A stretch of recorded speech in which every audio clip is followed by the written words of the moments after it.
En el Carpio está Bernardo y el moro en el Arapil. Como va el Tormes por medio, no se pueden combatir. Como una premonición, suenan estos versos del viejo romance en la pluma de Galdós, cuando escribía La batalla de los Arapiles, último episodio de la primera serie. Es de noche, y el héroe popular Gabriel de Araceli, que se halla camino de Béjar hacia Salamanca para cumplir una misión de guerra, está acostado intentando dormirse cuando les oye cantar. Me dormí sin que en el crepúsculo de mis sentidos me impresionase otra cosa que la histórica canción, cantada a media voz por mi asistente en la estancia contigua. Más tarde y muchas veces volverá a aparecer como un símbolo guerrero de amor y lealtad esta figura del romance. Miss Fly, una dama inglesa, en mi opinión la verdadera protagonista del episodio, ha salvado su vida de un accidente auxiliada en un encuentro fortuito por Gabriel. Esa noche, nada más conocerlo, dice: «Caballero, ¿habéis leído los romances de Bernardo del Carpio?» «Señora, confieso mi ignorancia, no los conozco. He descuidado mucho mi instrucción, Miss Fly». Hay un misterio en las palabras de Miss Fly, un misterio esperanzado y doloroso. Y para anunciarlo vuelve al romance. Al pie de un túmulo negro está Bernardo del Carpio. Incomparable poesía, dice. Después de la Ilíada no se ha compuesto nada mejor. Pues bien, ¿no conocéis siquiera y oídas el romance en que Bernardo libera de los moros a su amada Estela y al Carpio que tenían cercado? Eso ha de ser bonito. Parece que resucitaran los tiempos, dijo Miss Fly con cierta vaguedad inexplicable. Parece que salen de su sepultura los hombres revistiendo forma antigua, o que el tiempo y el mundo dan un paso atrás para aliviar su tristeza, renovando por un momento las maravillas pasadas. Pero no veis esto, Araceli, pero no lo veis. Señora, ¿qué quiere usted que vea? El romance de Bernardo y de la hermosa Estela, que por segunda vez... A partir de ahí, el trayecto del aventurero Araceli y de Miss Fly corre ligado. Desde la relación con Wellington, la peligrosa misión en Salamanca que abordan juntos, hasta la propia batalla de los Arapiles, donde la inglesa se ocupa de rescatar y velar por la vida de Gabriel, herido en un combate feroz. Las historias paralelas con su novia Inés son secundarias, sin el riesgo de la aparición perturbadora de un nuevo amor. Un amor que junto al lecho del malherido Gabriel descubre al fin Miss Fly. Desvela el misterio que la ha traído a España. Encontrar al vengador de Lord Grey, un libertino que ha destrozado su vida y la de su familia. Y este vengador no es otro que Gabriel, quien mató al felón inglés en un duelo en España. Sus palabras desnudan al fin a una mujer aristocrática, refinada, valiente, entregada, capaz de amar hasta la pasión, sin temor ni al amor ni a la guerra, que contrasta con Inés, a la que caracteriza Galdós como alma vulgar, doméstica, simplona, bella, pero poca cosa para el corazón arrojado de Gabriel. Todo ello en palabras de Miss Fly. La verdad es que no quedan claras las preferencias de Galdós entre ambas mujeres. O tal vez sí. Bueno, el lector sagaz podrá decidir entre el trágico amor frustrado de la bella rubia y el amor sencillo y fiel de Inés. Me adivinabais, sin duda, me veíais desde lejos con los ojos del corazón. Yo os busqué durante meses. Tanto tardasteis en aparecer que llegué a creeros desprovisto de existencia real. Yo leía romances y todos a vos aplicaba. Erais el Cid, Bernardo del Carpio, Zaide, Abenamar, Lanzarote del Lago. Vuestra alma y la mía se dieron la mano y tocaron la frente de la una con la otra, para convencerse de que eran las dos de un mismo tamaño. La luz de entre ambos se confundía en una sola. Pero Gabriel, que a lo largo de la narración presiente la amenaza del cariño mutuo, la desengaña confesando su devoción por Inés. Ha terminado la batalla de los Arapiles y la batalla de amor. ¿Y seguramente lo amáis? Lo adoro, lo he adorado, la he adorado toda mi vida. Ha tiempo que mi existencia y la suya están tan enlazadas como si fueran una sola. Mis alegrías son sus alegrías y sus penas son mis penas. ¿En dónde está? ¿Se ha desaparecido otra vez, señora Athenais, que es Miss Fly? De mi alma jura usted que todos los romances de Bernardo, del Cid, de Lanzarote y de Celindos me parecerán pocos para buscarla. Athenais estaba lastimosamente desfigurada. Diríase que ella era el enfermo y yo el enfermero. Largo rato la vi como sosteniendo no sé qué horrible lucha consigo misma, hasta que levantándose con ademán de majestuosa soberbia me dijo: caballero Araceli, adiós. Finalmente Gabriel confiesa toda la historia a su novia Inés, que le invita sin convicción a que una vez repuesto se marche con su inglesa. Gabriel, entre bromas y veras, ha trasladado, como Sancho en el Quijote, el ardor épico de Miss Fly a su lenguaje. No me marcharé, no, le dije, porque te quiero más que a las niñas de mis ojos. Me has enamorado porque eres una criatura de otros tiempos, porque vuestra alma, ahora la empieza a hablar de usted, señora, da la mano a la mía y ambas suben a las alturas donde jamás llega la vulgaridad y la bajeza de los nacidos. Por vos, señora, seré Bernardo del Carpio, el Cid y Lanzarote, acometeré las empresas más absurdas, mataré a medio mundo y me comeré al otro medio. Y continuando en tono paródico, busca la risa y el perdón de su novia. Oh, amadme con exaltación, con frenesí, con delirio, como amaba Bernardo del Carpio a doña Estela, y cantad las hazañas de los héroes que son norte y faro de mi vida.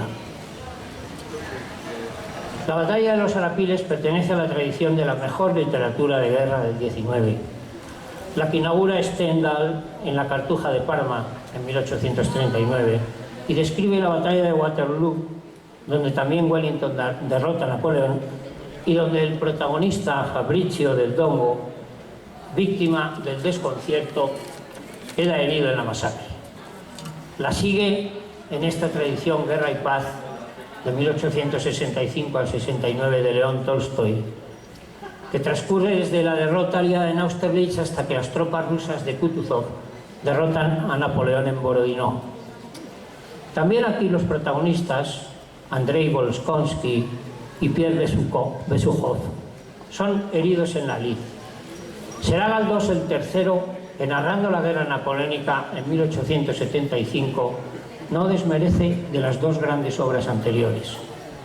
Admirador de Stendhal y aún más de Tolstoy, coinciden las tres novelas en un tema esencial. El verdadero protagonista, el hilo conductor de sus tramas no es la guerra, es el amor. Me temo que la magnífica recreación de Waterloo en la Cartuja no sustentaría la novela sin las maniobras amorosas de la fascinante duquesa Sanseverina, también verdadera protagonista de la obra, o los riesgos que corre del Dongo por Clelia. Mitigada queda en Guerra y Paz la impresionante batalla de Borodino ante las batallas familiares y amorosas que protagonizan el príncipe Andrei, el conde Pierre y la encantadora condesa Natasha. Y los Arapiles, la más sangrienta batalla del XIX español, no sostendría la narración si no fuera por la presencia de Miss Fly, interfiriendo en la vida amorosa del protagonista. ¿Y en qué paró esa batalla?, dije. ¿Dónde está Lord Wellington? La batalla paró en lo que paran todas, en que se acabó cuando se cansaron de matarse. Bien, Inesilla, nadie mejor que tú dice las mayores verdades de un modo más sencillo. La gloria militar y los muertos de las batallas deberán enterrarse en la misma fosa. No sería de extrañar que estos tres grandes novelistas llevaran hoy día con orgullo un emblema contra la guerra, tan silenciado e incluso ridiculizado por algunos resabiados. ¡Bravo!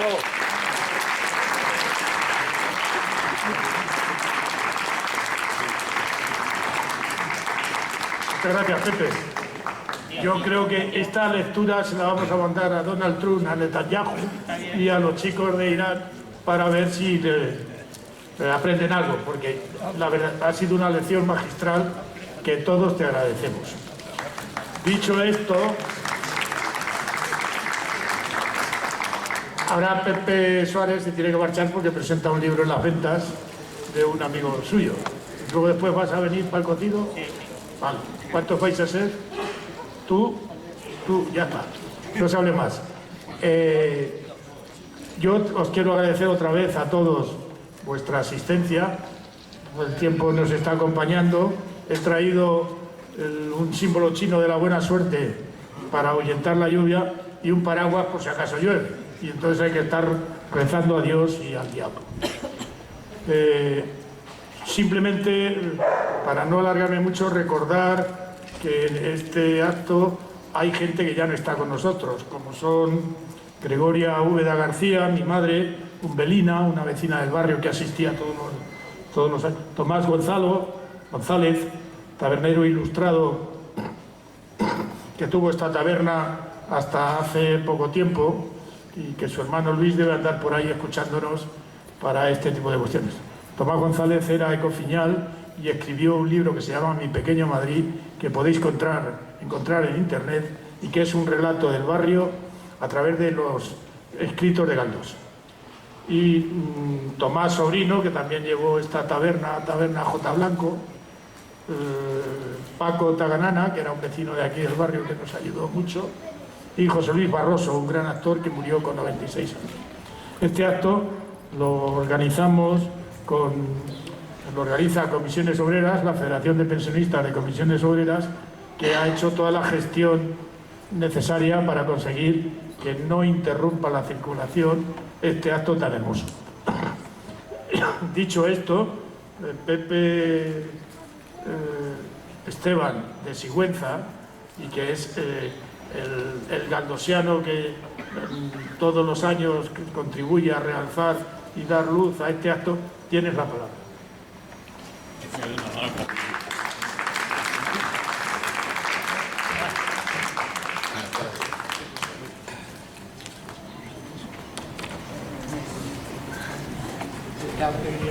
Qué bien, hoy tenemos de esto. Bueno, muy buenos días. Un año más estamos aquí los adoradores, los galdosianos, para rendir un tributo de admiración y de recuerdo a don Benito Pérez Galdós. Yo voy a hablarles muy brevemente de un pequeño librito de Galdós, pero maravilloso, que es su viaje que hizo a visitar la casa de Shakespeare en Inglaterra. Galdós siempre aprendió la lengua inglesa muy joven en Las Palmas, conocía el inglés perfectamente, viajaba por toda Europa, se conocía muy bien Inglaterra, y un día se le ocurrió ir a visitar la casa de Shakespeare, su casa natal, que se conserva con un museo maravilloso. Entonces nos dejó unos recuerdos de aquella visita. Esa visita causó a Galdós un gran efecto. Comprendió, comparando con España, cómo Inglaterra a sus gentes famosas, a sus gentes geniales, las trata, las cuida, las recuerda. Él, viendo la tumba de Shakespeare, se acordaba de la tumba de Cervantes. Él decía, qué bien que Shakespeare sepa dónde está.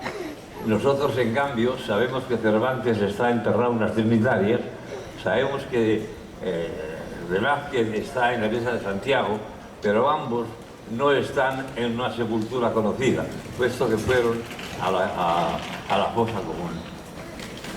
Cuando hace unos años intentaba descubrir la tumba de Cervantes, yo ya le dije a Esperanza Aguirre que no existía porque Cervantes se había ido a la fosa común. Porque en España los nobles sí tenían sepultura aparte, pero la gente que no era noble, que era la verdaderamente noble, como Cervantes o Velázquez, esos iban a la fosa común. Galdós nos copia en su librito que recuerda este viaje el epitafio que hay en la tumba de Shakespeare, que les voy a leer. El epitafio está en latín y está también en inglés. Dice así el epitafio: detente, pasajero, ¿por qué vas tan aprisa? Lee, si puedes, quién es aquel colocado por la envidia para la envidiosa muerte dentro de este monumento. Shakespeare se llama, con quien la vívida naturaleza murió, cuyo nombre adorna esta tumba mucho más que el mármol, pues cuando él escribió, supo convertir el arte en mero paje, servidor de su genio. Desde luego, dice Galdós, que no hay en Europa sitio de peregrinación literaria más importante que esa tumba de Shakespeare y que esa casa de Shakespeare. Galdós se emociona mucho cuando ve las cartillas donde Shakespeare aprendía sus primeras letras, que todavía se conserva, y también puede ver los contratos que Shakespeare hacía con las empresas teatrales. Sabemos que Galdós fue solo a la tumba de Shakespeare. Él hacía sus viajes con Pepe Alcalá Galiano, que era un cónsul español en Newcastle. Pepe Alcalá Galiano era nieto, precisamente, de aquel maravilloso liberal que se llamó Antonio Alcalá Galiano, que también ha vivido en Inglaterra huyendo del feroz Fernando VII. Momento también emocionante de este librito es cuando Shakespeare va a la abadía Westminster y en el llamado Rincón de los Poetas encuentra la tumba de Carlos Dickens, su gran maestro. Sus grandes maestros, como ha dicho mi Pepe, fueron siempre Balzac, Dickens y Cervantes. Claro. Allí él adoraba a Dickens. Tanto es así que una novela para quien no sepa que es una novela de Galdós, pues es una obra de Dickens pasada por el humor de Cervantino. De joven, Galdós ya había traducido el Pickwick de Londres, de Pickwick, para un periódico español. En fin, es un libro absolutamente delicioso. Este libro lo publicó Galdós en 1907 y en un tomo que llamó Memoranda, donde estaba mezclado con otros trabajos suyos, como un viaje que hizo por Cantabria y alguna cosa más. Ese libro lo rescaté yo en 2007, de esa edición conjunta, y se hizo un breve opúsculo maravilloso que ha funcionado muy bien. Una prueba más de que todo lo grande o lo pequeño de Galdós es siempre muy interesante. Bueno, pues nada más para recordarles que existe este librito, que es delicioso y que pueden encontrarlo muy barato por las calles de Madrid. Nada más, viva Galdós y hasta el año que viene, si todo va bien.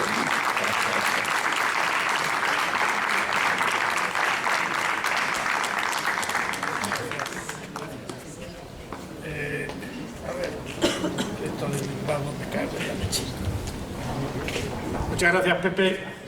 Esperemos que para el año que viene nos podamos ver. Empieza a lloviznar un poco, esperemos que no sea mucho.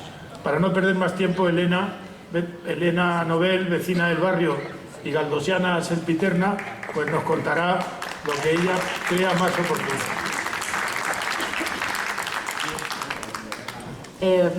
Buenos días a todos. Encantada de volver a hablar de mi querido don Benito, de la que soy devota lectora. Yo vengo sin papeles, a ver qué tal sale, que no he traído chuleta.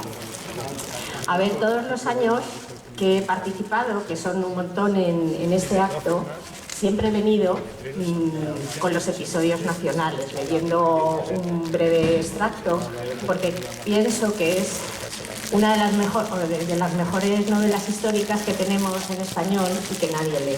Entonces, este año vengo a contar a todos vosotros, amigos galdosianos, a los que veo una vez al año, no sé si otros años os he visto a todos o hay algunos nuevos, pues vengo aquí a declarar ante este grupo de amigos que he terminado de leer los episodios nacionales, y los he leído todos. Entonces, Bueno, es un placer, no ha sido una obligación, ha sido para mí mi mejor aventura, no solo literaria, sino también histórica. Entonces, quiero contaros cuál ha sido mi experiencia.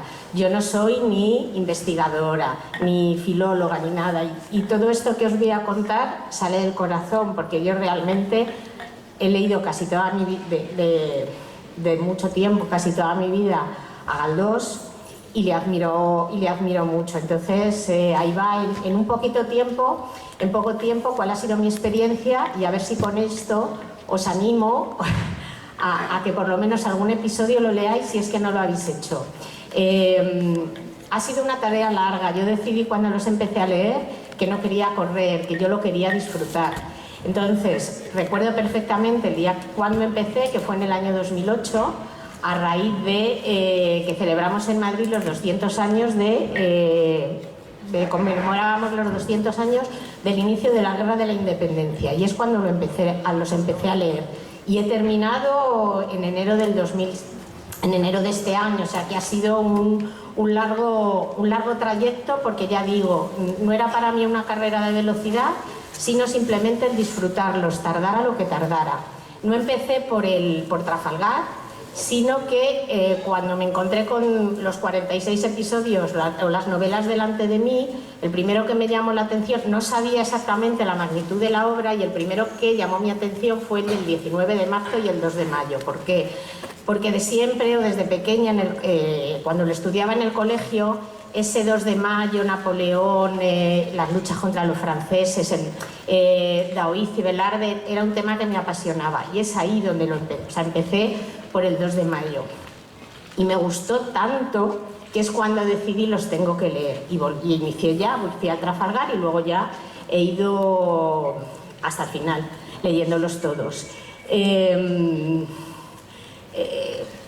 Obviamente me apasionó en la primera serie, la de la Guerra de la Independencia, porque Gabriel Araceli, que para mí es el gran personaje, para mí personalmente el gran personaje de los episodios nacionales, me hizo participar en la guerra, en todos, en la del 2 de mayo, en el sitio de Zaragoza, en el de Cádiz. Hoy la persona que me ha precedido en la palabra, el episodio de la guerra de los Arapiles, es que es una maravilla. Me encantó la segunda serie también, y ya me empecé a trancar un poco, me costó un poco más la tercera serie, que es cuando llegamos a la guerra carlista. Entonces, ha habido episodios que me han apasionado, y ha habido otros que obviamente no es que no me hayan gustado, nunca diré que Galdós es aburrido, pero en algunos momentos Don Benito contando guerras, pues hay veces que es denso, y hay veces que es un poco árido. Entonces dices, no avanzo, se te hace un poco de bola. Pero descubrí, en esa primera bola que se me hizo de que no iba para adelante, que cuando llegué al final, no recuerdo el episodio, uno de esos de los que no podía, o sea, se me atrancaba, había un personaje, la descripción de un sitio, o un párrafo de esos maravillosos de Galdós que decía, pensaba, ha merecido la pena llegar hasta aquí. Entonces, cuando han llegado en esta lectura o en este camino los episodios un poco más áridos, estaba detrás la voz de Galdós diciéndome, sigue, que el caramelito está al final. Y siempre había un caramelito que dices, me ha costado, pero qué bien, he llegado hasta aquí solamente por llegar a leer esta frase, descubrir este personaje, ha merecido la pena. ¿Qué me ha gustado? Bueno, luego ya os he dicho que la tercera serie es la que más me ha costado, luego la cuarta y la quinta me han encantado también, me han gustado mucho, siempre hay alguno ahí un poco más que se te atranca, pero me han gustado. Para mí ha sido el leer los episodios, aparte de conocimiento y buena literatura, me ha transmitido emociones.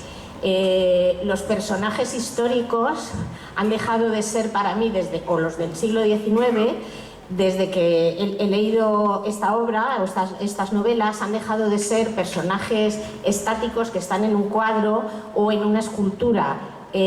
Han cobrado vida. Para mí Galdós es que me encantaba que pusiera a hablar a los personajes históricos. me he hecho fan, o sea, me hice admiradora de Daoíz y Velarde, de Juan Martín el Empecinado, de Lord Wellington, de Prim, de Amadeo de Saboya, que no conocía, este rey italiano, a mí me encanta Italia, de Cánovas del Castillo y unos muchos más, por citar algunos. Y además es tan vasta la creación de personajes históricos o de personajes literarios que con cada uno de ellos he vivido un montón de vidas. O sea, ha sido una experiencia enriquecedora. Y después de leer los episodios, no es lo mismo algunos... he visitado algunos sitios, por ejemplo, cuando has leído Trafalgar y vas a la playa de la Caleta después y has descubierto que el gran personaje, Gabriel Araceli, cuando era pequeño se movía por aquella playa, cuando tú vas después, el estar allí no es igual. O hace poco que fui a ver tuve la suerte de poder ver el Palacio de Buenavista, después de haber leído el episodio en el de Prim, el de la España trágica, en donde lo asesinan por esas escaleras, suben, que bajan, que si se muere, que no, que tal, pues estar allí es que no es igual. Entonces, así, por ponerles dos cosas que se me ocurren. Entonces, esta es mi experiencia. Yo sé que es largo, puede ser a veces fatigoso, pero de verdad que merece la pena. Y yo les invito, os invito, aunque si no os habéis acercado a los episodios, que por lo menos alguno leáis. Seguro que en todo ese siglo XIX hay alguna etapa de algún personaje o algún episodio en concreto que os gusta. Nos va a decepcionar. Y quiero acabar que me viene a la mente con unas palabras, o sea, con un trocito del último episodio de Cánovas del Castillo, que se dedicaba a Cánovas, donde me encontré algo que nunca pensé encontrar, que yo pensé que esto era de una película de cine. En uno de los capítulos, el protagonista, Tito Liviano, está paseando con su novia en ese momento, Casiana, y van por la ribera del Manzanares y dice que oyen cantar a un coro de niñas tiernas una canción. Y la canción es la siguiente, no la voy a cantar, simplemente les digo el estribillo, que pensé que era de película de cine. Y lo que cantaban las niñas eran: ¿dónde vas, Alfonso XII? ¿Dónde vas, triste de ti? Voy en busca de Mercedes, que ayer tarde no la vi. Pues yo que eso que pensé que era de la película de Alfonso XII y Paquita Rico, pues era de verdad y me lo estaba contando Galdós. Nada más. Espero haberles transmitido un poquito las ganas de leer algún episodio. Muchas gracias.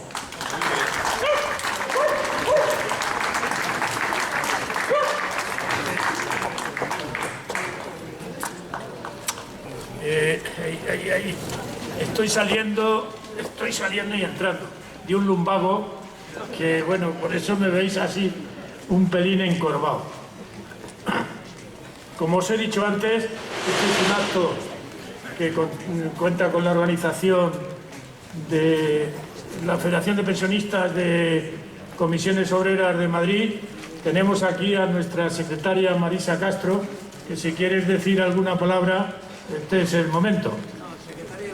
El secretario de Cultura, que es Diego García, que está ahí, que si quieres decir algo, Diego, estás a tu entera disposición.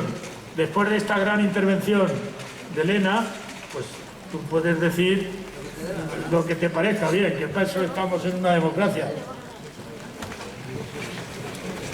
No, deja, si estamos acostumbrados a las asambleas, a subirnos al taburete donde haga falta.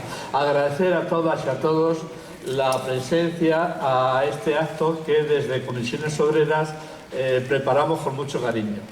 Con mucho cariño, con algunos apoyitos también, porque hay que pelear con la administración, hay que pelear con la policía, con el ayuntamiento, etcétera, etcétera, pero finalmente el acto se puede celebrar.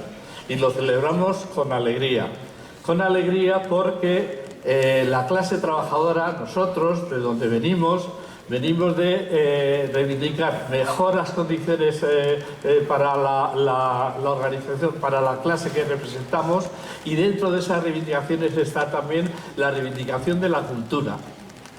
Empezaron los que nos antecedieron a pelear por adquirir cultura en lo más básico, saber leer y escribir, y poco a poco vamos avanzando y conociendo a escritores de los nuestros, que nos relatan la vida y la sociedad en la que nosotros nos movemos. Muchas gracias a todos y a todos.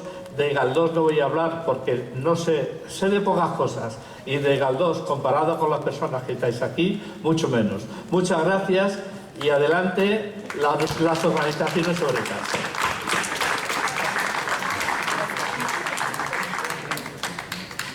A continuación, siguiendo en esta estela de grandes estrellas del firmamento literario, después de Pepe Suárez, Pepe Esteban y Elena Nobel, contamos con la presencia de Alan Smith, que, como todos sabéis, fue el secretario de los Anales Galdosianos y un gran admirador y sabio sobre Galdós. Él os va a contar muchas cosas de Galdós, con esta fina lluvia que nos va a hacer crecer en sentimiento y en admiración. Y como sabéis, ¿puedo decir de qué vas a hablar? Claro. Va a hablar de Galdós y de otro gran genio de la literatura española que se celebra su centenario, que es San Juan de la Cruz. Tienes la palabra.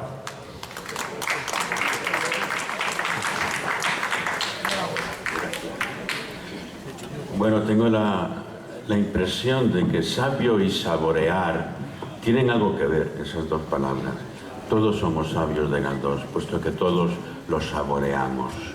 Alimento delicioso y nutritivo. Gracias, Antonio, por organizar cada año este homenaje al maestro. Nazarín y San Juan de la Cruz. A ver qué ojos me pongo, perdonadme. Nazarín, novela fechada en mayo de 1895, narra la historia de un cura así llamado, pobre y sencillo, que en imitación de la vida de Jesús se despoja de sus hábitos clericales y abandona la ciudad por el campo, donde publicará con el ejemplo vivo de su andadura descalza la palabra del Nazareno. Su figura ha sido parangonada por la crítica, sobre todo con el fundador del cristianismo, pero también con la de Don Quijote y con algunos aspectos espirituales de Tolstoy y Dostoyevsky. Parcos, por lo contrario, han sido los comentarios que lo relacionan con San Juan de la Cruz.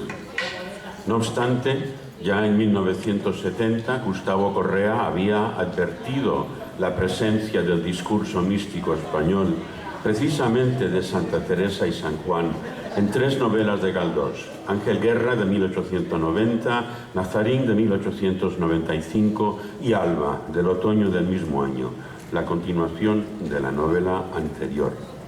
Según Correa, el aspecto fundamental que relaciona algunos personajes de Galdós, entre ellos Nazarín, con estos místicos es su aceptación del sufrimiento. Nota además que Nazarín, como el santo, cura a los enfermos. Si bien para Correa existe una relación con los dos místicos españoles, señalada por él básicamente en términos generales en las tres novelas galdosianas mencionadas, más recientemente, en el 11, Daniel Brown pone en duda esa referencia con respecto de Alma, en que se sigue narrando la vida de Nazarín, pero ahora de nuevo vestido en su hábito clerical, indicando Brown: mantendré que Galdós trivializa el misticismo un tanto en Alma. Esto no es de sorprender, indica Brown al citar a Alexander Parker, quien opina que el misticismo ya hacía siglos que había desaparecido del horizonte real de la cultura española. Pero es el caso que precisamente el misticismo no había circunscrito su vigencia al siglo XVI, pues resurge 300 años después, gracias a los dos centenarios sonadísimos en la España de los 1880 y 90, el de Santa Teresa de Jesús en 1882 y del mismo San Juan de la Cruz en 1891, 4 años antes de la escritura de Galdós de su novela Nazarín. Como indica Bosco San Román, ya para 1881, la conferencia de admisión en la Real Academia Española del estudioso Marcelino Menéndez Pelayo, amigo de Galdós como Pereda, pese a su postura ideológica opuesta al novelista, abre las puertas, cito, al entusiasmo sanjuanista en la España de la Restauración. Don Marcelino Menéndez Pelayo, dice Bosco, es el seglar intelectual y erudito español que en el periodo decimonónico que antecede al centenario sanjuanista da una valoración de la poesía de San Juan de la Cruz que resulta histórica y abre una época. No pudo tener mejor pregón ni pregonero cultural el centenario. San Juan de la Cruz quedó entronizado como el supremo poeta de la lírica española, autor de una poesía, y aquí cita Menéndez Pelayo, angélica, celestial y divina, que ya no parece de este mundo, ni es posible medirla con criterios literarios. Y añade el estudioso, el tercer centenario de la muerte de San Juan de la Cruz, acaecido en 1891, es el primer centenario sanjuanista que se celebra de modo oficial y público en España, si bien con las limitaciones que circunstancias históricas y la personalidad del propio San Juan de la Cruz le imponen. Se repite con el místico doctor lo que ya había acontecido con el correspondiente centenario de Santa Teresa de Jesús en 1882.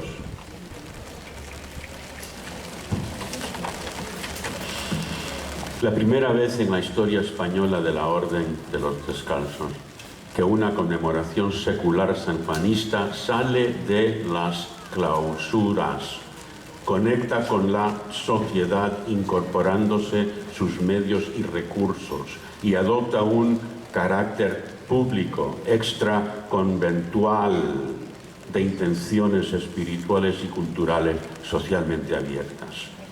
El sector católico reaccionario aprovecha el centenario para reclutar al santo en sus guerras culturales del momento, indica el estudioso, cito, otro ejemplo más del batallero semanario Revista Popular que dirige el sacerdote fecundo apologista de la línea integrista Félix Sardá y Salvani, firmando con sus iniciales, culmina en este número una serie de 7 breves artículos comenzados a publicar 6 números o semanas antes, con el título común de San Juan de la Cruz, en los que presenta al santo como, cita, modelo y maestro de todos los, cita, antiprotestantes y antiliberales verdaderos de la España de 1891.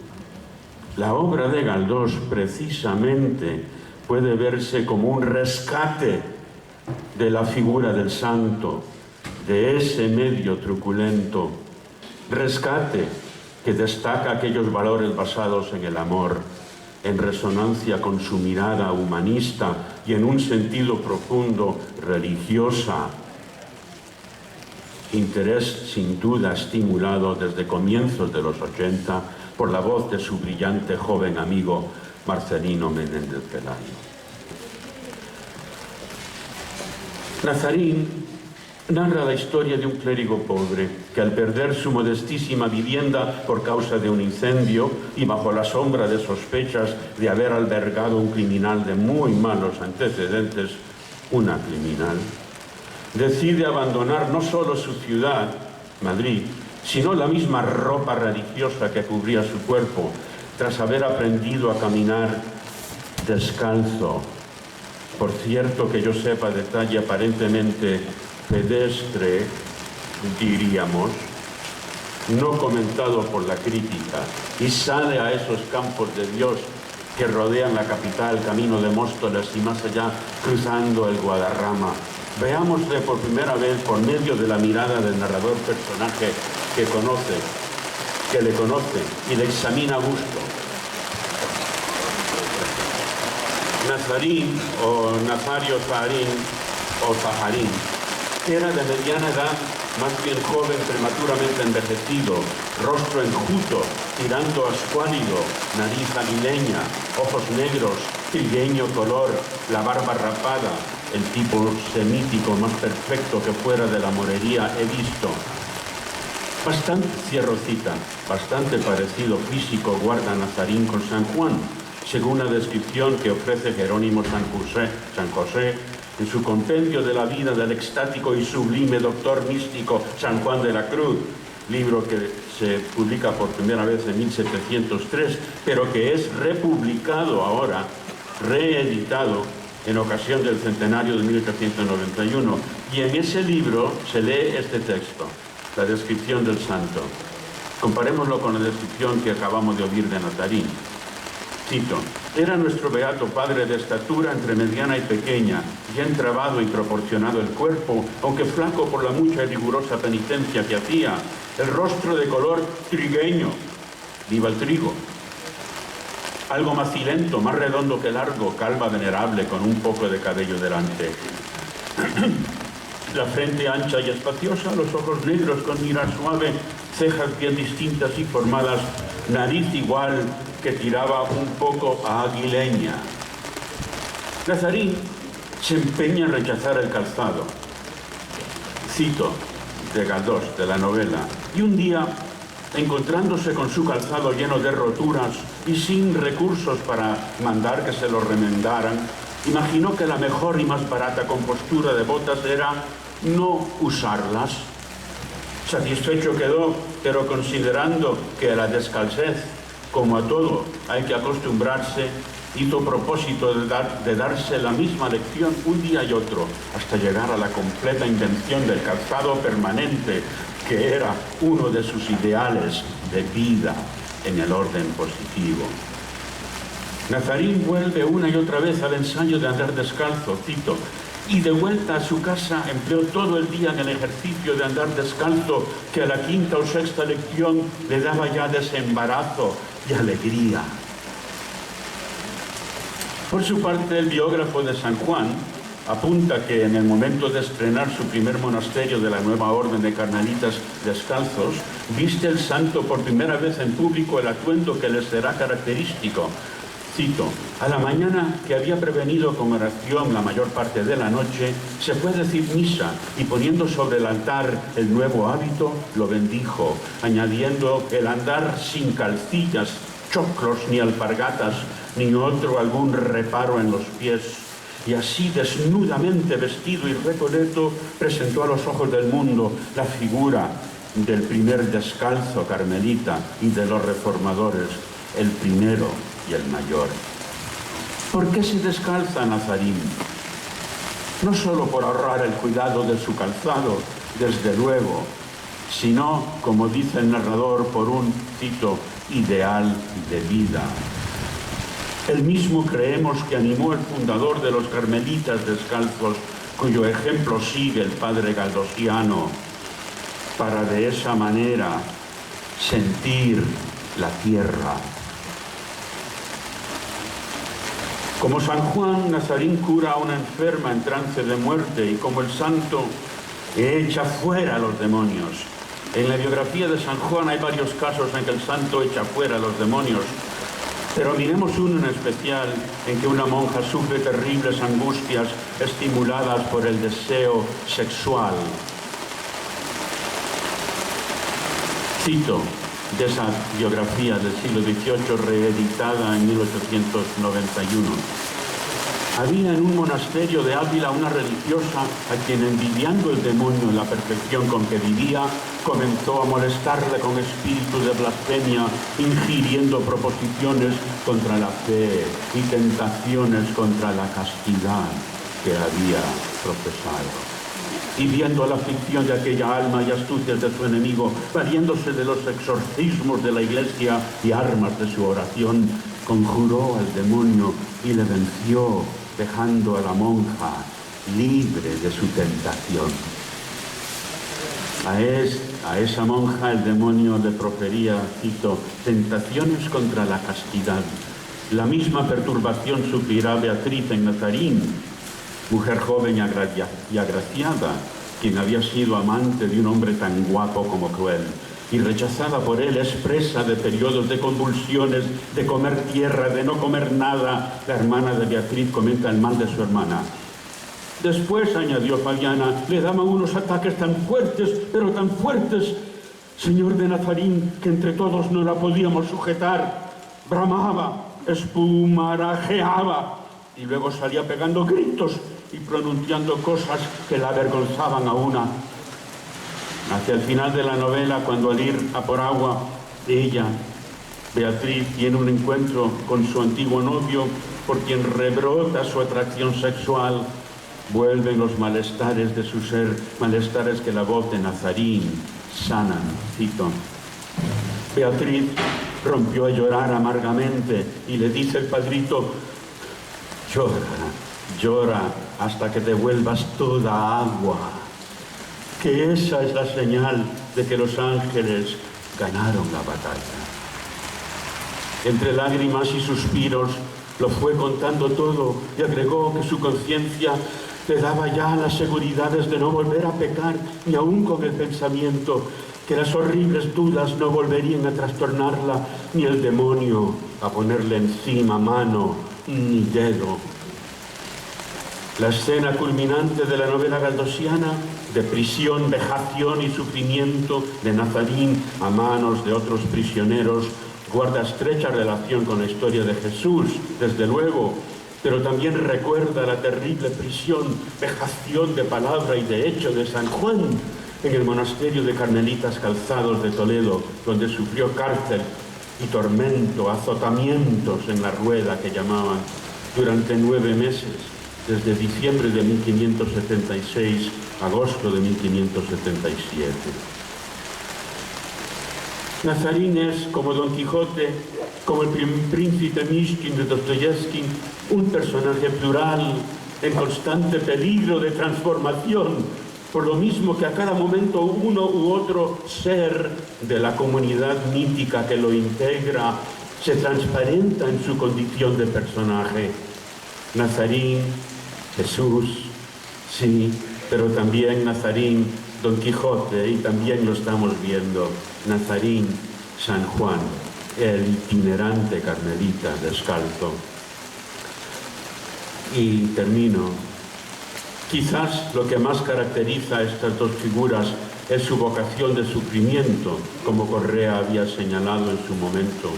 El pasmoso hecho de que quieran padecer penalidades y si no les acosa el dolor, van en su busca. Así, Nazarín le responde a un colega que le ha albergado en su casa y que ahora le pide que se vaya sin tener a dónde ir. Cito: contesto que Cristo nos enseñó a padecer y que la mejor prueba de aplicación de los que aspiran a ser sus discípulos es aceptar con calma y hasta con gozo el sufrimiento. El resultado de esta vocación del dolor quizás no debe sorprendernos. No solo un reajuste radical del concepto de felicidad en la tierra, que lo disocia de cualquier sinonimia con el bienestar, y mucho menos con la comodidad y el placer, sino también la enorme productividad de esa postura que le lleva a ayudar al prójimo y a ofrecer el ejemplo de una vida imantada por un objetivo que trasciende el bien propio. Nazarín es todo él un acto de reconocimiento.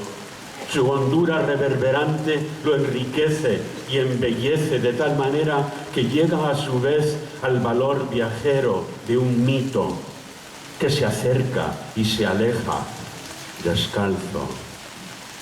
¡Viva Galdós! ¡Viva!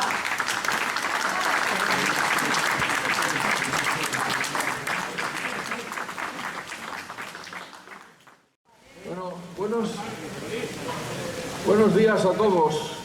Bienvenidos. Doblemente bienvenidos por la lluvia y estas cosas, pero todo nos anima a celebrar y a recordar a Don Benito. Yo hoy le voy a recordar con un par de historias de su vida. Don Benito Pérez Galdós entró en la Academia de la Lengua en 1879. Como saben ustedes, la liturgia de la entrada pues supone por una parte un discurso del nuevo académico y por otra parte la respuesta de uno de los anteriores académicos.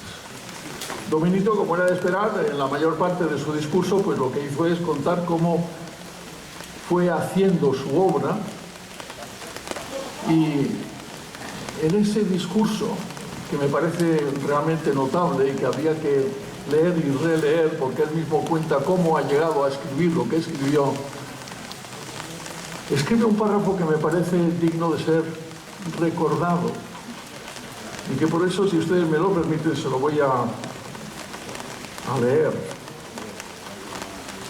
Y dijo en 1879: examinando las condiciones del medio social en que vivimos, como generador de la obra literaria, lo primero que se advierte en la muchedumbre a la que pertenecemos es la relajación de todo principio de unidad.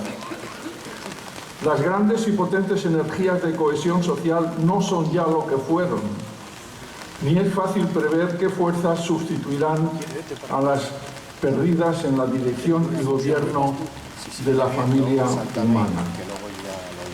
Tenemos tan solo un firme presentimiento de que esas fuerzas han de reaparecer, pero las previsiones de las ciencias y las adivinaciones de la poesía no pueden o no saben aún alzar el velo tras el cual se oculta la clave de nuestros futuros destinos.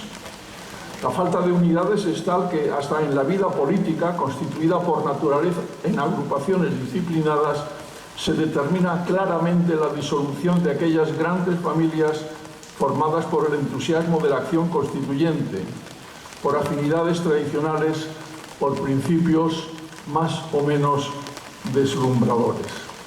Las disgregaciones de la vida política son el eco más próximo de ese terrible rompan filas que suena de un extremo a otro del ejército social como voz de pánico que clama a la desbandada. Podría decirse que la sociedad llega a un punto de su camino en que se ve rodeada de ingentes rocas que le cierran el paso. Diversas grietas se abren en la dura y pavorosa peña, indicándonos senderos o salidas que tal vez nos conduzcan a regiones despejadas.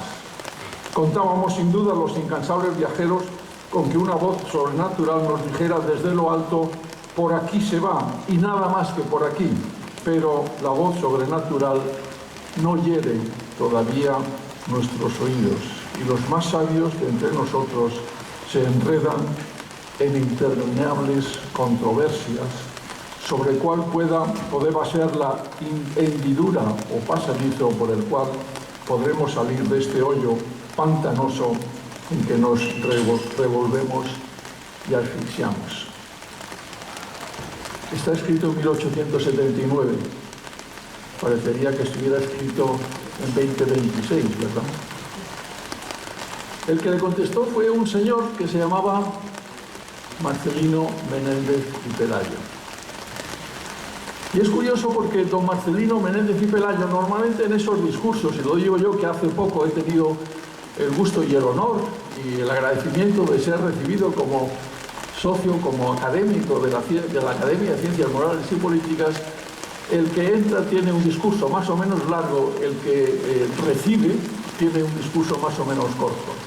En este caso fue radicalmente contrario, el discurso más largo era el de don Marcelino, y don Marcelino, por otra parte, dedicó gran parte de su tiempo a analizar con un cuidado y con una precisión y con un detalle la obra precisamente de don Benito.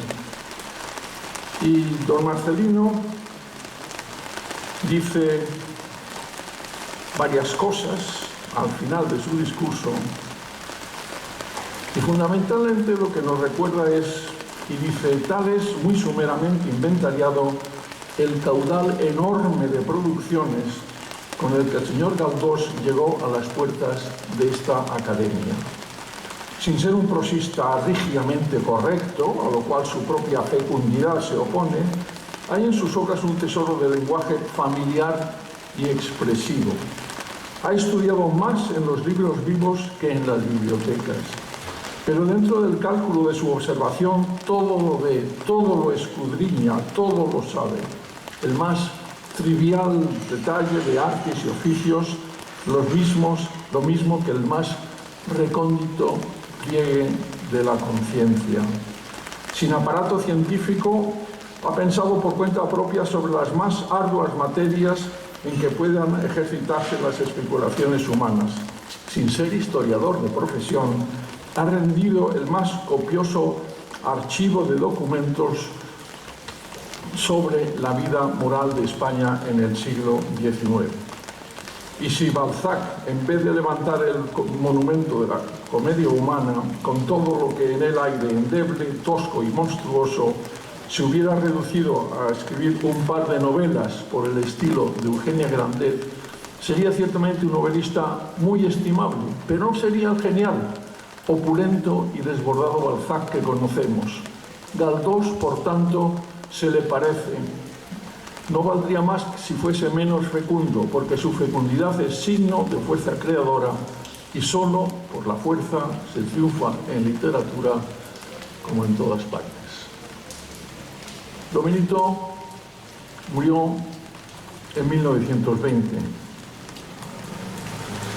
y El Sol, periódico de referencia en aquel momento, incluye una nota necrológica que aparece sin firma el día 5 de enero de 1920, donde recuerda que, desgraciadamente, el hecho de que don Benito hubiera fallecido no ha sido adecuadamente recogido y reconocido por parte de la parte institucional y oficial del país. Y dice el texto: la España oficial, fría, seca y protocolaria ha estado ausente en la unánime demostración de pena provocada por la muerte de Galdós. La visita del ministro de Instrucción Pública no basta. El pueblo, con su fina y certera perspicacia, ha advertido esa ausencia en la casa del glorioso maestro, en las listas de pésame donde ya han firmado los hijos espirituales de don Benito. Esos hombres y esas mujeres de España no podían faltar en el homenaje al patriarca. Son los otros los que han faltado. Ya a última hora se ha querido remediar el olvido de un decreto lamentable, espuma de la frivolidad oficial, ejemplo doloroso de cómo pueden cegarse en las esferas del poder los manantiales de la sensibilidad. No importa, sin embargo, el pueblo sabe que se le ha muerto el más alto y peregrino de sus príncipes. Y aunque honor de príncipe se le debiera rendir, no habrá para el difunto fastuosidades, corazas, penachos, sables relucientes, músicas vibradoras ni desfiles marciales. Es verdad que acaso todo ello hubiera sido hoy inoportuno. Faltando eso, habrá en el acto de hoy lo que no suele haber en aquellos otros que son aparatosos y solemnes porque el gobierno ordena que lo sean. Habrá un dolor íntimo y sincero que unirá a todos los buenos españoles ante la tumba del maestro inolvidable. Y esto valdrá por todos los decretos que puedan aparecer en la Gaceta. Ese texto estaba aquel día sin firma, pero pocos días después se supo que su firmante era un señor que se llamaba don José Ortega y Gasset. Hoy que nos reúne de nuevo, como todos los años, don Benito Pérez Galdós, recordemos también que le tenían en su memoria gentes que se llamaban Marcelino Menéndez y Pelayo o don José Ortega y Gasset. Quizá convendría recordar que a lo mejor los tres nos vendrían bien que en este momento existieran con nosotros y participaran en estos actos. Y quería decir también que doblemente en este momento me siento doblemente honrado y agradecido no únicamente por la invitación que todos los años me dirige Antonio Román, sino porque en este momento me acompaña Rafael Espotorno, viejo, permanente, profundo amigo, profesional y personal de tiempos buenos y complicados. Ya le agradezco también su compañía, su permanente afecto y su permanente presencia. Muchísimas gracias a todos. Ha sido un placer y un honor compartir con ustedes este momento.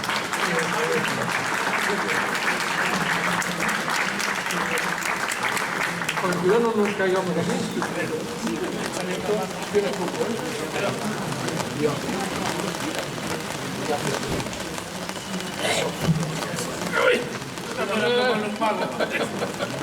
Como podréis haber comprobado, pues tanto Javier como Rafael han intervenido excelentemente. Javier con esa palabra que le caracteriza y Rafael que ha sujetado muy bien el paraguas y ha preservado de estas inclemencias climatológicas. Y a continuación, otro vecino más del barrio, Ignacio Marina, que nos va a hablar de una cosa sorprendente que estoy seguro que muchos de vosotros no conocéis y que os ayudará a conocer mejor el barrio, sabiendo que el conocimiento nos permite amar lo que vivimos y lo que conocemos. Y de esta manera la convivencia de los barrios sigue estando presente, sobre todo en este barrio de Palacio, que hay momentos en los que uno duda si los fondos buitre nos dejarán continuar para poder disfrutar de estos momentos. Ignacio, tienes la palabra y te pongo el paraguas, vale. Aunque tú tienes sombrero. Sí, podemos aguantar. Ya sabes que los rojos no llevaban sombrero. Gracias, Antonio. Después de lo que hemos escuchado, pues estoy un poco anonadado y espero vuestra disculpa porque no seré tan brillante y tan interesante como los que me han precedido. El motivo de haberme subido aquí es hablaros de un gran personaje que también vivió en este barrio y que de su estancia por aquí no queda mucha constancia. Me estoy refiriendo a Francisco de Goya y Lucientes, que vivió aquí al lado, en la calle Lucientes, en casa de su cuñado, don Francisco Valleu. Valleu, que viene a Madrid en 1762, cuando llega Carlos III también aquí a Madrid, y es reclamado por Mengs para que forme parte, para que se incorpore como pintor real.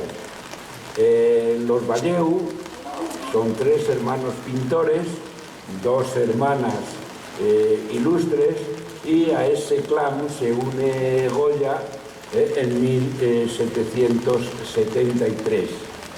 En aquel momento, en los gremios de pintores, pues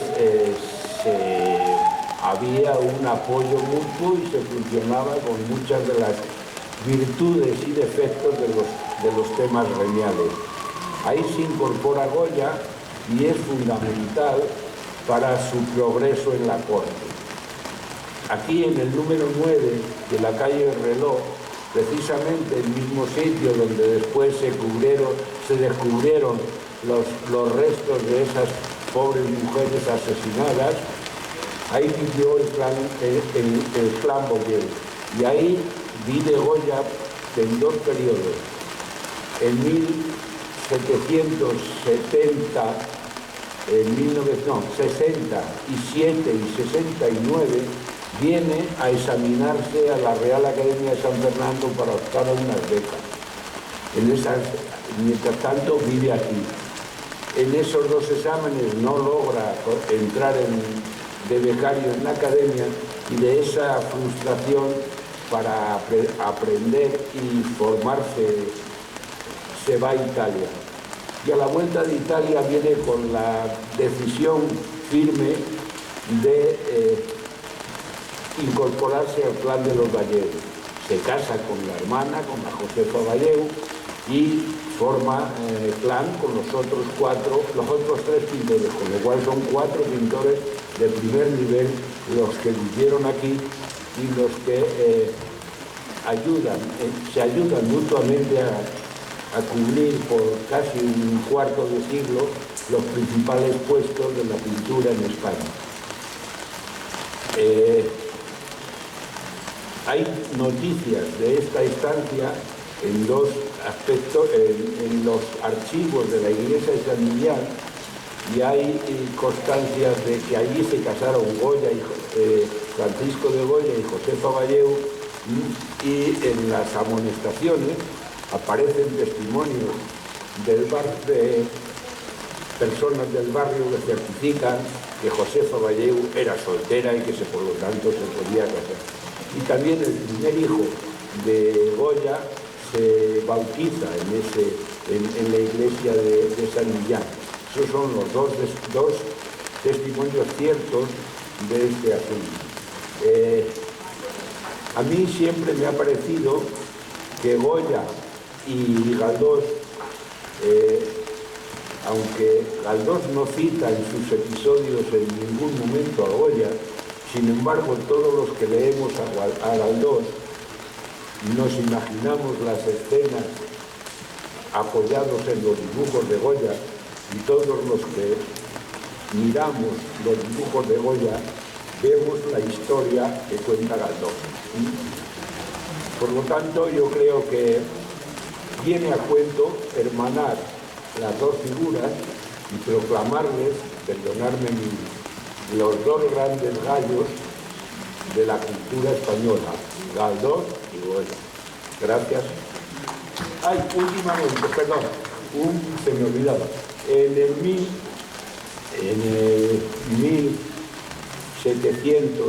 828 muere Goya, es decir, dentro de 2 años hay su segundo centenario de su muerte. Esperemos que se puedan hacer alguna celebración, y os invito a ver si nos juntamos unos cuantos y hacemos celebración de Goya y de Galdós. ¿Vale? Gracias, Ignacio. Bueno, Ignacio nos ha descubierto cosas que nos ayudan a conocer mejor el barrio. Y como como fin de fiesta, porque si no deja de llover, esto lo vamos a terminar. A continuación vamos a presenciar la gran actuación de 2 grandes actores vecinos del barrio, Pilar Camarasa y Mario Zorrilla, que son habituales en este tipo de homenajes, que nos van a contar alguna historia de las suyas y que lo harán en comandita. Yo pido un fuerte aplauso para ellos, porque han dejado de hacer un montón de cuestiones para estar aquí presentes. De manera que ya podéis hablar. Uno de Castro Urdiales y otra de Valencia. Hola, buenos días a todos, a todas. Un placer estar aquí con todos vosotros. Buenos días a todos. Entonces aquí Antonio nos prepara la embajada y nosotros obedientemente pues atendemos el llamado. Y en este caso es la presentación de la Cátedra de Literatura en el Ateneo de Madrid. Entonces, don Benito, con motivo de la inauguración de la sección de literatura del Ateneo, se hicieron una serie de conferencias consagradas a la descripción de ciudades españolas. La primera fue Madrid, escrita por nuestro escritor y leída por don Serafín Álvarez Quintero, en el Salón de Actos del Ateneo, el día 28 de marzo de 1915. Don Benito, por aquella época, ya estaba ciego. El texto aparece en un enlace, en fin. Como no vamos a leer la conferencia completa y teniendo en cuenta las limitaciones de tiempo y de lluvia con el que vamos, hemos hecho una selección de los párrafos más significativos de esta conferencia. Gracias. Oh Madrid, oh corte, o confusión y regocijo de las Españas. La conferencia que me encargasteis, señores y amigos, llega a vuestros oídos con retraso de 6 a 8 lustros, porque el triste conferenciante que habéis elegido para esta solemnidad no puede hablaros de lo que ve, sino de lo que vio, y en él se da el caso singular de que la voluntad y la inteligencia, ambas rendidas al cansancio, se inhiben totalmente, traspasando sus funciones a la memoria, tanto más lozana cuanto más vieja, y siempre atisbadora y charlatana. Del Sacramento solía precipitarme por la angosta calle donde vivía el maestro López de Hoyos, que enseñó humanidades a Miguel de Cervantes. Llego a la calle de Segovia, que compite en ancianidad venerable con la Cuesta de la Vega. Sin fijar fecha, yo he visto armar sobre la sobajada calle la pasadera de hierro que ha sido el trampolín de los suicidas. Subo hacia Puerta Cerrada y por la calle del Nuncio doy un vistazo a la parroquia de San Pedro y al Madrid de San Isidro. La calle del Almendro tuvo siempre para mí un encanto y un misterio indefinibles. La he conocido sin salida por la calle de Toledo. Ya estamos en San Andrés. ¡Oh, venerable antigüedad! La capilla del obispo, con sus hermosos tapices, el Palacio de los Lasos de Castilla, vivienda de Isabel la Católica, donde estuvo el balcón en que Cisneros dio a los grandes la respuesta famosa, mirando a la artillería situada allí y sin pedir perdón por el modo de señalar. Entro en el laberíntico barrio de Alaminos. Subo por la Redondilla. Dejo a un lado la calle de los Mancebos. Paso la de Don Pedro y por Puerta de Moros llego a la bullanguera, a la tumultuosa y vertiginosa Plaza de la Cebada, que en su extremo oriental parte por gala en dos la calle de Toledo, arteria pletórica de vida, de sangre, de gracia, de alegría y, ¿por qué no decirlo?, de belleza. Pues pienso yo que no hay calle en el mundo más bonita ni más pintoresca que esta de Toledo. Calle sin igual por la gracia de los colorines que tremolan en ella de punta a punta, por los tenderetes donde se vende de cuanto Dios crió, por la algarabía de los pregones y la cháchara del gentío parlero. Además es calle histórica. Por ella pasaron hacia el suplicio el mártir Riego, el caballeroso y arrogante general León, el polizonte Chico, ajusticiado por el pueblo en la Fuentecilla. En ella hirvió la cólera popular en el terrible día de la degollina de los frailes. Toda la calle es roja, no precisamente por el matadero ni por la sangre revolucionaria, sino por la pintura exterior de las 88 tabernas, las he contado, que existen desde la Plaza de la Cebada hasta la Puerta de Toledo. En la calle de Toledo y las inmediatas, las Dos Cavas, Colegiata, Concepción Jerónima y otras, descargan diariamente miles de carros y rinden sus cuentas miles de trajineros, de ordinarios, que de toda España traen sin fin de provisiones en cestones, sacos y pellejos con que abastecen a la villa del Oso y el Madroño. Entiendo que el Oso es el Madrid que vive desde la Plaza Mayor por arriba y el Madroño lo que llamamos barrios bajos.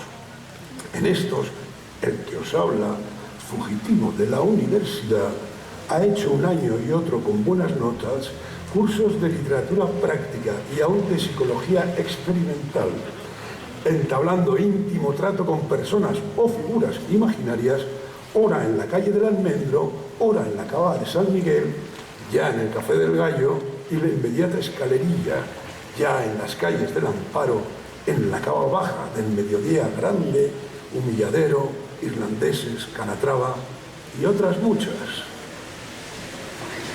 Mis pasos automáticos de estudiante, tan aplicado como inquieto, me llevan al rastro. Oh, el rastro. Academia de los libres estudios que comprenden el conocimiento del despojo social, del último giro de la vida evolucionando hacia la muerte. Bazar con toques y vislumbres de basurero, empujado por las escobas y recogido por manos míseras y allegadoras que seleccionan, Limpian, ordenan y clasifican los abandonados desechos para imprimirles nueva utilidad y vida nueva. También en aquella demarcación madrileña del Rastro, incluso hay embajadores, entretuve mis ocios cultivando trato con personas residentes en calles donde moraba el encanto y el misterio de seres imaginarios. Citaré las calles de Rodas, Pasión, Abades, Juanelo, Carnero y otras muchas más que mis amigos conocen. Ronda de Embajadores, Lavapiés, Las Peñuelas. En mis tiempos de estudiante aplicado y ansioso de conocimientos demográficos, me hice amigo del administrador de casas de corredor de estos arrabales, con objeto de acompañarle los domingos cuando iba a la cobranza de los míseros alquileres que se exigen a los inquilinos por el reducido espacio de sus viviendas. Oh, qué escenas vi, qué protestas escuché, qué repulsas airadas, cuánto dolor silencioso, cuántos gemidos iracundos. Y qué lastimado quedó mi corazón ante aquel hierro candente que la rigurosa propiedad aplicaba en las carnes desnudas de las clases menesterosas. Hubiera yo querido ser el buen casero de la Petra y la Juana para redimir a todos aquellos infelices del duro tributo del pago de alquileres. Y en esto que la conferencia va terminando, y aquí algunas impresiones de don Benito. Al entrar en el Ateneo me causó tal maravilla la hermosura del edificio que se me vinieron a las mientes los versos cervantinos. Vive Dios que me espanta esta grandeza y que diera 1.000.000 por describilla. Algo más hablé con los que me acompañaban hacia el espléndido salón de actos, pero solo debo consignar estas lacónicas palabras que ponen fin a mi conferencia. Señores y amigos, ha dicho Benito Pérez Galdós, guía espiritual de España. Muchas gracias.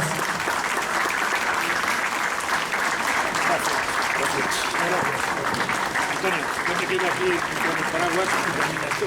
Hago la presentación. Ya la meto. Entonces cerramos.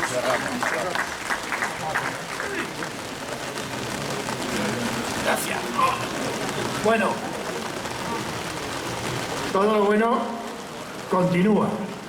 El acto, ya después de todas estas magníficas intervenciones, de esta reconciliación de la inteligencia, la cultura, la libertad, la democracia y el conocimiento de esta excelente literatura y de saber que los barrios pueden servir como un punto de convivencia que nos ayuda a hacer de la vida lo más agradable que tenemos, porque todos los días que se viven son excelentes y hoy es un día excelente. Terminamos el acto y a continuación podéis tomar lo que queráis. Hay unos vinos que nos ofrece el Gato Orgulloso ahí en la taberna J. Blanco, y después también tendremos un poquito de cava galdosiano, esta vez es Cavas Gil, que también nos ofrece la gestoría de José Luis Rodríguez Molina, con la colaboración de otro sempiterno colaborador que es Bodegas Madrueño. Y han colaborado pues muchos vecinos y establecimientos del barrio para hacer que podamos disfrutar de este momento. Yo no os quiero entretener más y luego después el que quiera comer cocido, pagando, pues lo hacemos en la cafetería Abogados de Atocha, en Sebastián Herrera 12, y aún quedan algunas plazas libres por si hay algún voluntario o voluntaria que quiere seguir disfrutando de este momento. Muchas gracias a todos. Un fuerte aplauso y ¡viva Galdós!